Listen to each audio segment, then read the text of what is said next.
hope you guys are as excited as we are for the Porsche reveal. This has been such a dream for such a long time. But before we get into the story of this car, which by the way is absolutely crazy, I want to let you guys know that the brand new Legends collection, the Sparko Ramen House collection, is live on the site right now. And before we hop into it, I want to show you guys everything coming with the drop. Of course, we have a brand new shirt coming out for you guys, as well as the gray hoodie. Along with this stuff, we have tons of really great accessories. Number one most exciting is probably these, the Legends chopstick. We're bringing them back better than ever.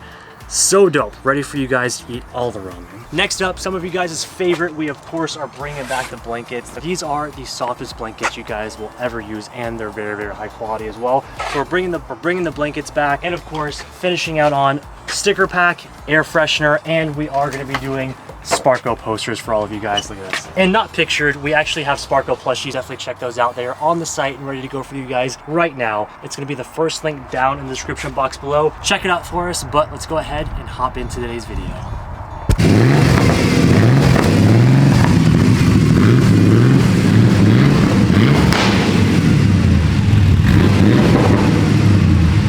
Well, I guess it's not too much of a surprise anymore, and I really hope you guys enjoyed that reveal as much as I enjoyed actually creating it. I guess say hello to our new 1983 911 Super Carrera.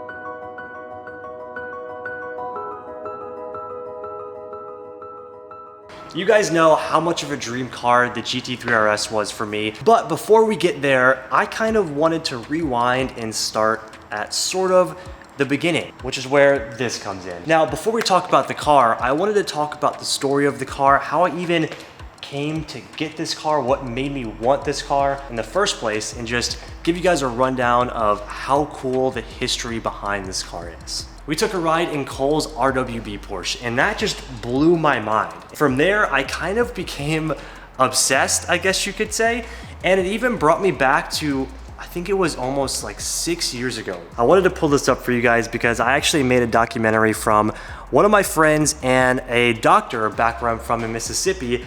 I did a documentary of him and his dream Porsche, and ever since I rode in Cole's RWB, like I said, I just kind of became obsessed in the history and the culture of kind of where the 911 started and the entire legacy that Porsche created with this car. Lucky enough for me, we actually found this car locally. But before we get into that, let's talk about the history of the car. At the top. Yes, okay. Really quickly, guys, we are here trying to gather our thoughts because we could really make a 30-minute video about this car just from all the history that we have on it. And this is what really drew me to want this specific car. And I tried my best to figure out how to bring this all to you guys, but you know what? We're just gonna send it because it's a lot and it's super cool. Okay, I'm gonna give you this. Okay. I guess we're just gonna start from the... Okay. We should start from the beginning. It's really crazy. Okay, number one, like I told you guys, this car is a 1983 Porsche 911 Super Carrera SC, 911 SC. This car was bought brand new from, let me find this guy's name. Oh, Dr. Matthews. This car was bought brand new Dr. Matthews. By Dr. Matthews in 1983, 1982, whenever it was. But the interesting story is Dr. Matthews, quickly after he bought this car, actually went to jail for fraud. Ponzi scheme. But what makes it even crazier is we legitimately have the original newspaper article, the original newspaper clipping from the article that talks about his arrest and I guess the crime, right? So this is actually dated the Sacramento Bee, Saturday, November 20th, 1999. How insane is this? And also, we have yet to read this. I wanted to read this so bad, and Dustin wouldn't let me until we did this video, so we have no idea. Actually, future Dud here, we're gonna save this full story for you guys for another time because it's honestly too good and I feel like it needs to be a full video. So put a pause on that and let's hop back into the video. Again, like I said at the beginning, the history of this car is really what makes it. It's like the car in general is perfectly imperfect. And we'll get to that when we do the walk around. But number one, how cool is it that we have the original 1999 newspaper article of his arrest? Okay, next up, which is almost even cooler than the whole arrest story, is the car was left at a shop. And shortly after he went to jail, someone else bought it. And I don't want to give out any names or anything like that, but on August 6th, 1999, the car was purchased from a woman on lien sale, and the car had 26,554 miles when she purchased it off of the lien sale. Now, what's really cool about it is we have the original handwritten letter from the woman that actually purchased the car after Dr. Matthews went to jail. And the woman had this car all the way up until like 2021 or 2022, and sadly, she passed away. But what makes it so cool is we have literally all original documentation. I mean, she hand wrote a letter when she purchased the car, she states who she bought the car from, what type of oil is it. What does it say? Castro 2050 oil, and the engine has to be 180 degrees to check the oil and get true reading. I mean, like, so detailed. I mean, she even wrote when the registration was due, November 16th, 1999. How crazy is this? So we have handwritten letters from the previous owner, and like I said, she sadly passed away. Well, after that, one of the neighbors somehow took possession. I'm guessing a family member might have sold it to him or something like that. He did a little bit of work to the car. Oh, let me back up actually. When she had the car, she actually had the engine and transmission completely rebuilt. And we know that because we have all these records. Yes, I mean, it would take me forever to go through this, but let me just give you like a little bit of it. We have complete records of literally everything done on the cars since 1983. Now, if that doesn't scream freaking amazing, I don't know what else. I have goosebumps. I'm just talking about it. Well, it's just so rare. The car's older than you are, and we have records of everything that's been done to it. Completely rebuilt engine and trans. So I guess after her neighbor took possession of the car, he had it for a couple of months. Shortly after that, one of my friends here, not too far north of us, actually found the car and drove up all the way to Sacramento, bought the car, drove it all the way back down. He had it for maybe 1 or 2 months and then decided to sell it so that he could afford a GT3 RS. Congratulations, John. But that's where I found it. And it's so cool just because we have everything original, and the car isn't just a car. It comes with a story, and like, I don't know, it just has like passion behind it. It lived a life. It did. I mean, think about this woman that drove it for the last First of all, what a cool lady, number one. 30 years or something like that, and had it till she passed away. But even beyond that, in this book right here, we have the original owner's manual. But not only do we have the owner's manual, where is it? Not only do we have the owner's manual, but we also have the original salesman's business card in the owner's manual. How insane is that? Ed, if you're watching this, I have the Porsche now. Ed, if you still work at Porsche. So I don't know. It's a time capsule. Yeah, I mean, that's what it is. Even before we purchased this car, we had no idea about this story, and I actually went to go look at it because I really wanted to make sure that this is something that I wanted to dive into. Like I said, this is something so completely different that we've never really done before. I don't know, I just didn't want to hop right into a GT3. I wanted to start at the beginning to truly appreciate what these cars are, and I think I'm fully there. It's incredible. I'm obsessed. Yes, I've spent the last 3 months like seriously diving hardcore into parts and what I should do with the car and how to maintain it properly. And I mean, even this lady, she knew you had to turn the engine 180 degrees to get a proper reading. It's just things like that is what makes a Porsche. And I'm just really excited. So that's the abbreviated version of the story and the history of our 911 SC. Now, I guess let's show them the car. Yeah, let's go see the car.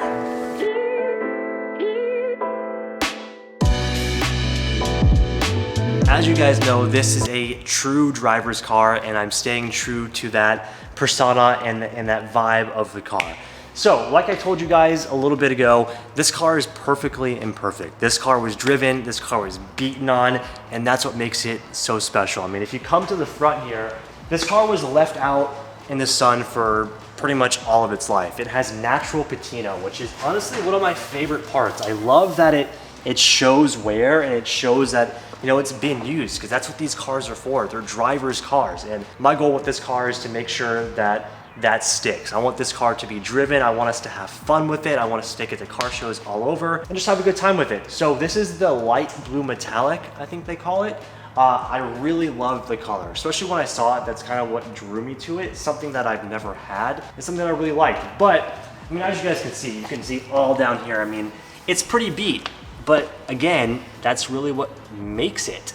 It's perfectly imperfect. And in buying one of these cars, I wanted something that I could make my own. And this is the perfect candidate for that. It needs love, it needs TLC. There's so much room for this thing to be modified and to be better. And I just really wanted to find something I can make my own. And this is like the perfect building block. One of my favorite things about the car is the shape. I mean, it is so unique, and there's nothing, I mean, still to this day, there's really nothing quite like the shape of this car. That's kind of also what really draws it to me. But if you look back here even, we still have the original 911 SC badge. This is something that I am so stoked on, because a lot of the times you see the badges ripped off. You know, owners tend to keep them, or they change out the trunks and they don't put the badge back on. This one has the badge, and I'm super stoked about it. Now let me actually do this so we can. Oh. What is the is this the boot? Is this the boot? hatch? But if we look back here, This bad boy. It's nothing special. It's stock, but I mean, stock rebuilt, you know? We still have the original 3.0 engine. It's got the original trans, just everything's been rebuilt to make sure it's running properly and it's reliable. Now, I do think there's a few things that we can actually change on this to, you know, help with cooling, make it run a little bit better, idle a little bit better. But for the most part, this car's been fantastic. Like I said, Tiana and I have been driving this thing nonstop, and it's never skipped a beat. I'm in love, and it sounds really cool. Should we start it for him? Heck yeah. Let's do it, okay.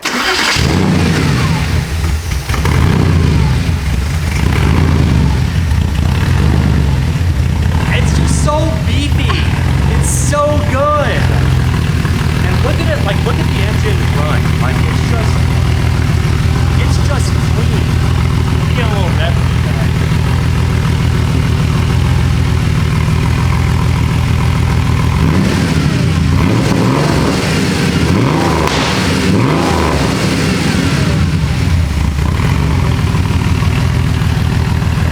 It's just a good car. It's really, really good. And originally, I wanted a shell. I wanted a shell to put some weird engine in, but I'm really happy I found something with the original running engine in it to like, it's just meant to be. That flat six, the sound, the feel of it, it's slow. It makes like 150 or 180 horsepower or something like that, but it's the funnest and the fastest 180 horsepower you can get. And it just sounds insane. Let's shut the boot. Is it the boot or is the front the boot? Look, I'm a JDM guy. You guys gotta help me.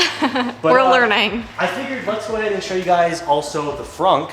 We'll call it the frunk until we figure out the proper terminology here. Because this is also super freaking cool. Oh, one of my favorite parts, if you guys come look at the badge, it's been sitting in the sun so long that it's like faded. And I was talking to our friend Brian at Top Rank, and he actually said that you can send these badges out to like get redone or something like that. But I kind of like the fade. Yeah, it like matches the car. Yeah, it's kind of like the patina back there, you know? Okay, but let's open this up. Look at that. Very clean, very nice. But if you guys look back into here, we have the OEM original spare, but also we have the OEM tools that have never been opened or used right here, still in the plastic bag and in the little leather case here. Also, we have nice battery, I mean, horns, you know, all the good stuff. I mean, it's just so clean and not a bit of rust, which is so nice. Put this back, you know, this is gonna be a great road trip car. At some point, we're gonna take a road trip in this, and it's gonna be amazing. Oh, geez. Put a roof tent. Oh God, I just gave him an idea. I'm not even joking.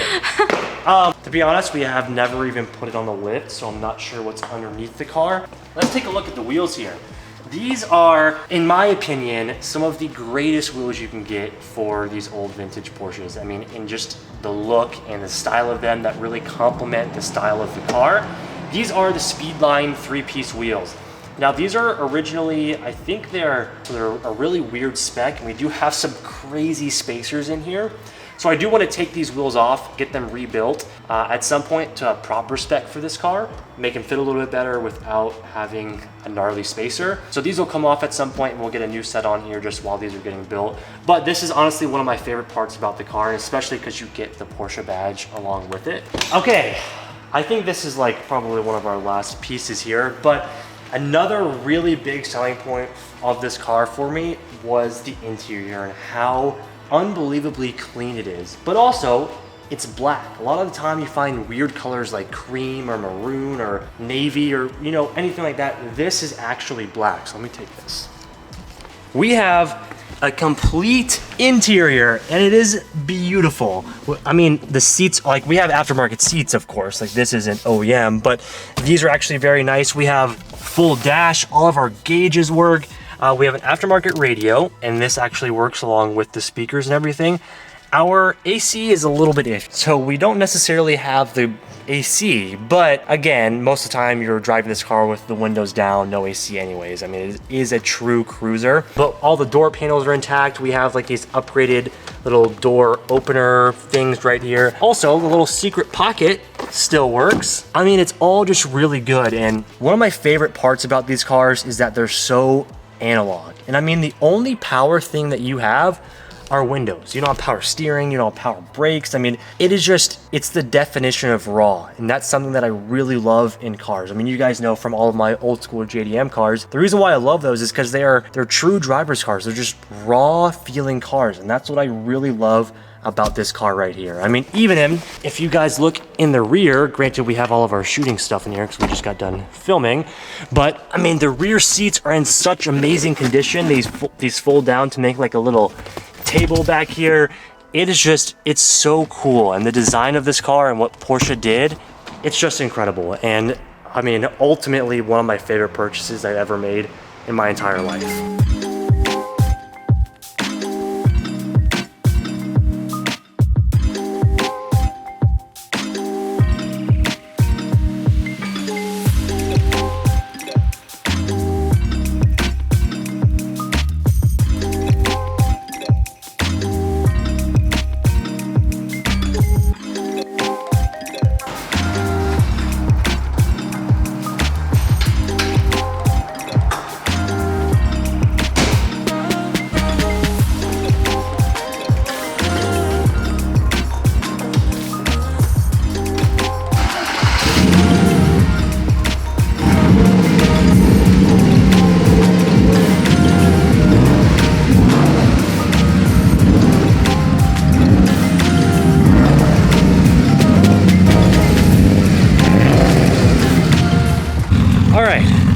Now I know one of the most asked questions I'm gonna get is how does this thing drive? And that's what we're gonna go over next, because I am so excited, and like I keep saying, it truly is a driver's car. Now, this is something that Tiana and I have been doing every single week, almost since we freaking got the Porsche.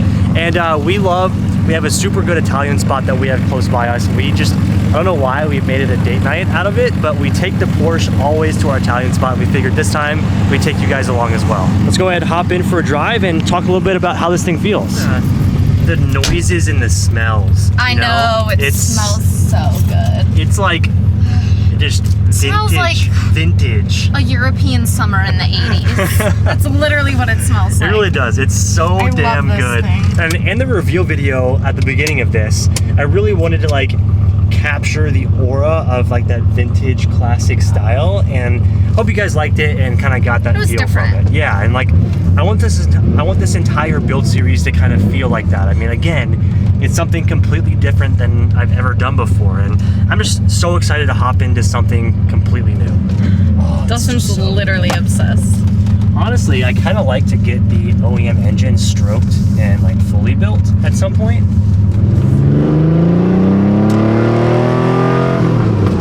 Oh, it just puts the biggest smile on my face. Again, it's not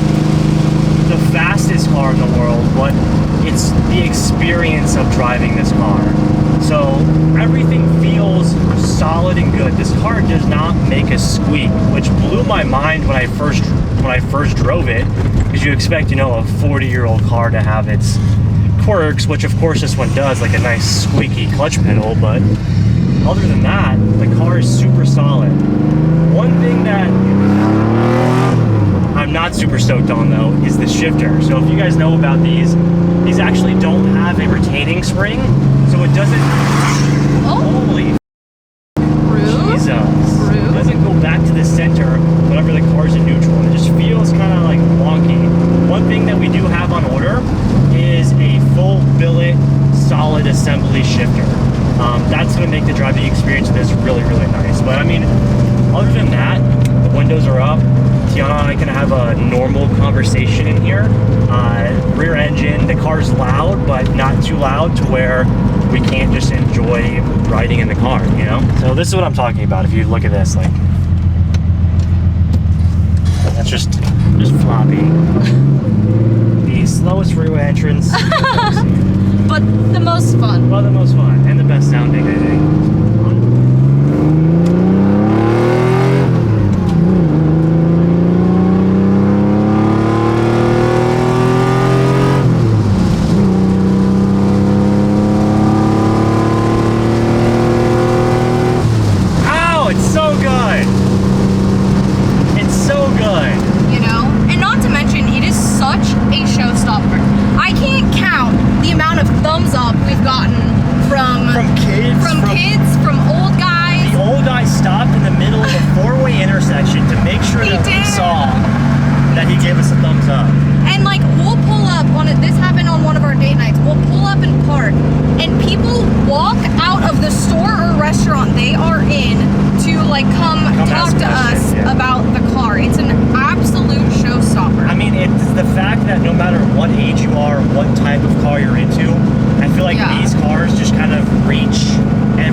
So good. Can never go wrong with Italian. That is true. All right, one of our favorite things to do after dinner though is we have this really cool like downtown strip. It's so dope. Tons of like little bars, restaurants and stuff. One of my favorite things after dinner, I'm sure you guys can relate to in your cars, is to just drive down the strip and do some cruising, you know?